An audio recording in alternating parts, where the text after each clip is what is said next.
All right, it's time to inspect the truck next month. The blinking tire light is we got one of those air sensors that monitors the tire pressure in your tire. That's why that's blinking, so that's no big deal. That doesn't keep me from passing inspection. But you guys see the that engine light? That's going to keep me from passing inspection. So let's pause right here, and I want to show you the code. All right, this is the driver's side. You see this? Plug this in right there. You get this little car diagnostic tool on eBay fairly cheap. And you run your DTC if you go to enter. I think that stands for Diagnostic Test Center. You hit enter again. It's got one fault. You say, what's the fault? You hit the scroll button. And it says P0446. You scroll again. They're both P0446. Okay, on a 2007 Chevrolet Avalanche, that's a Evap canister vent valve. Evap canister vent valve. So let's go to that next. All right, you guys see that? If it ain't King James, it ain't Bible. Amen. All right, let's crawl up underneath the back of this 2007 Chevrolet Avalanche, and I want to try to show you where the Evap, it's called an Evap canister vent valve is. So bear with me as I crawl up under this thing. There's the, I'm right underneath the spare tire, and here's the axle. You guys recognize that? And I'm gonna try to, you guys see this right there? I know it's probably tough, but that's the front of the, that's the gas tank right there, I think. Okay, this is the front of the gas tank. And if you follow, hold on just a second, I'm trying to get my finger. You see right above the spare tire, I believe that's what's called an Evap canister vent valve. Hopefully you guys see it. So what that tells me is I've got to drop this spare tire to be able to get to it. So there goes my license plate, but anyway, let's stop the video and I'll drop the spare tire. Okay. All right, bear with me as I try to hold the camera. Hold the camera, and you guys see that? You have to stick your key, turn that, push in. Now there's one on each side. You see how that works on an Avalanche? And down here, if I pull this out, these are the tools that I'll need to drop the spare tire. And then,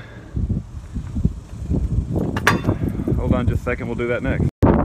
All right, so once you got the tools, come back here, and I've got something covering my license plate because I don't like all the trolls knowing my license plate number. But see, this thing opens right up, just snaps open.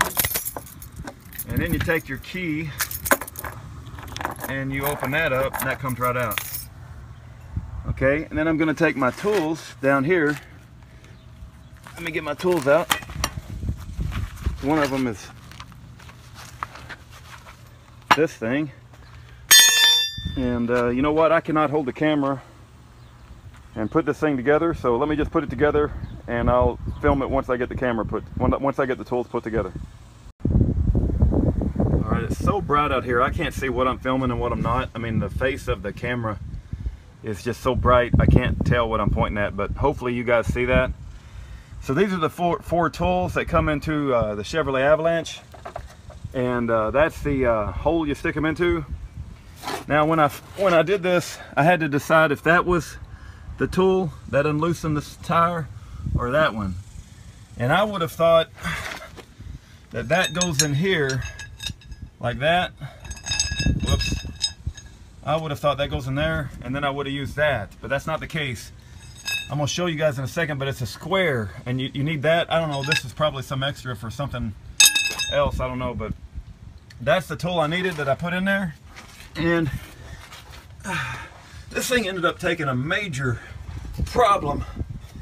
You see this plastic piece has come off. You see that? That's the square. That square has to fit over that, and it turns this cable one way or the other. and this plastic piece right here had come loose above the spare. Took me like 30 minutes of constantly fudging with it, and now I got to put it back. But see, this thing wasn't even lined up. It wasn't even lined up, so when I stuck in the spare tool removal, it wasn't lining up to the bolt. So I'm gonna work on that next.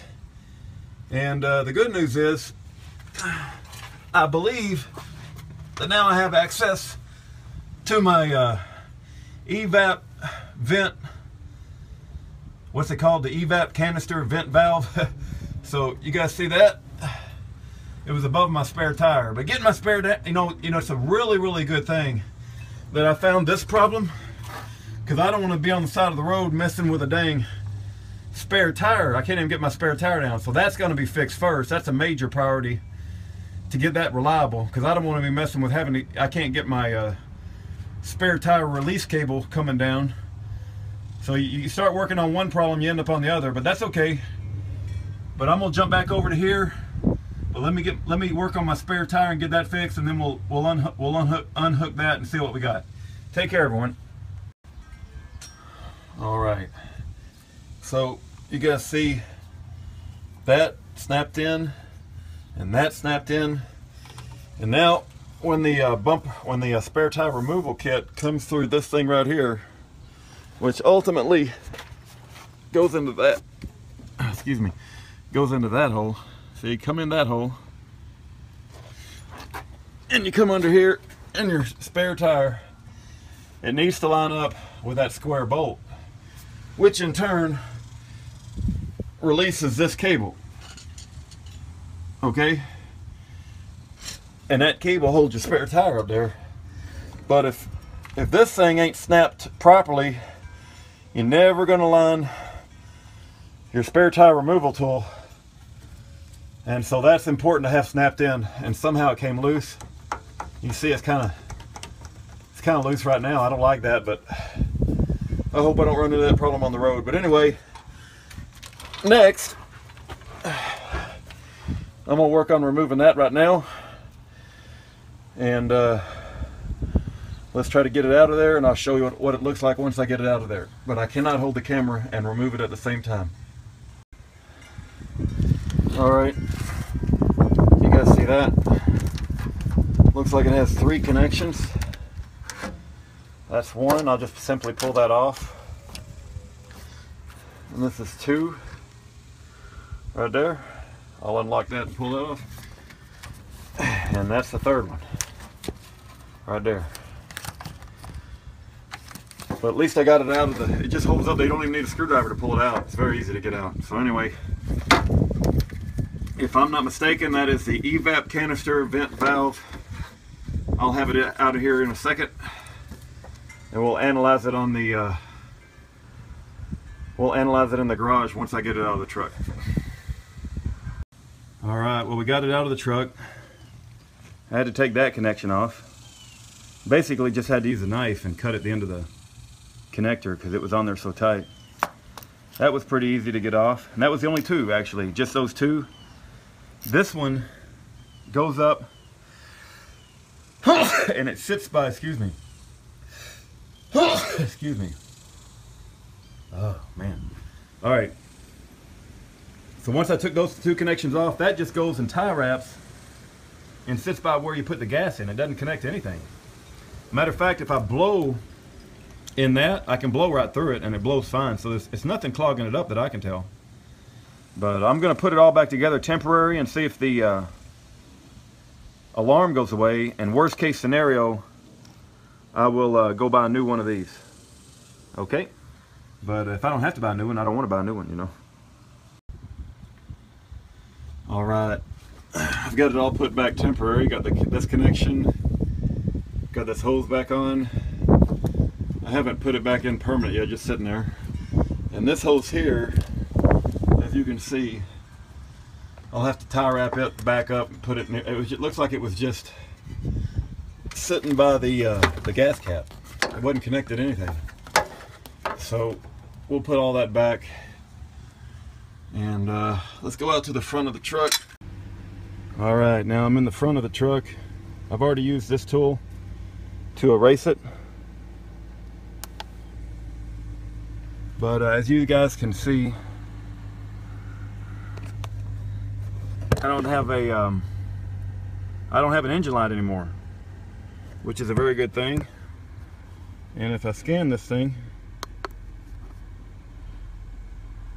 it's scanning. But as you guys can see, if I put this right up to it, there's no engine light. That means I can get my truck inspected. DTC00, that's a good thing. So the worst comes to worst, if it comes back in a day or two, I'll replace everything back there with a new unit. But if it doesn't come back, I'm going to go get my truck inspected, and I've just saved myself about $200 to $400, because that's how much they charge to replace it if you take it into the shop. Not only that, but I don't trust the shop. So when I take my vehicle in, I don't know if they're going to be FBI informants sticking bugs all over my vehicle, or they're going to, you know, stick a ice pick in my radiator hose and make up some other problems. So it's much better to do things yourself. It's kind of a pain in the neck, you got to find the time, but it's much better to take care of your things yourself. I really like it that I don't have a engine light. If I can just make it a day or two, I'll go get my truck inspected, and that'll be that. Take care, everyone.